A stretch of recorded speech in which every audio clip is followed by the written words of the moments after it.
নেপালের অন্তর্বর্তী সরকারের দায়িত্ব গ্রহণ করেছেন প্রাক্তন বিচারপতি সুশীলা কার্কি এবং শপথ গ্রহণের পরেই তিনি সরাসরি জানিয়ে দিলেন আগামী 6 মাসের মধ্যেই নেপালে হবে সাধারণ নির্বাচন। এখানেই বাংলাদেশ এবং নেপালের বিস্তর ফারাক। জেনজিদের আন্দোলনে উত্তাল হয়েছিল নেপাল। আন্দোলনের মাত্রা এতটাই ছিল যে পদত্যাগ করতে বাধ্য হন তৎকালীন প্রধানমন্ত্রী কেপি শর্মা ওলি।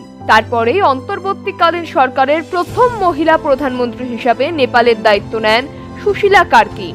অন্তর্বর্তীকালীন সরকারের প্রধানমন্ত্রীর দায়িত্ব নেওয়ার পরেই সুশীলা স্বরাষ্ট্র ও আইন মন্ত্রণালয়ের দায়িত্ব দিয়েছেন আর জাল্লালকে। অর্থমন্ত্রীর দায়িত্ব পেয়েছে রামেশ্বর খানাল। পেট্রোলিয়াম মন্ত্রকের দায়িত্ব পেয়েছেন উলমান ঘিসিং। তবে এই সংক্ষিপ্ত মন্ত্রিসভা পরিচালনা করবেন 6 মাসের জন্যই।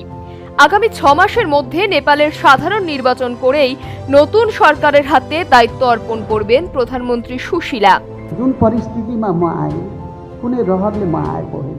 शहीद घोषणा गरेको যেখানে বাংলাদেশের অন্তর্বর্তীকালীন সরকারের প্রধান উপদেষ্টা ডক্টর মোহাম্মদ ইউনুস বিভিন্ন অজুহাতে 3 মাসের জায়গায় প্রায় 13 মাসেরও বেশি সময় ধরে ক্ষমতা ধরে রেখেছেন, এখানে বাংলাদেশের প্রধান উপদেষ্টা মোহাম্মদ ইউনুসের সাথে বিস্তর ফারাক দেখা গেল সুশীলার।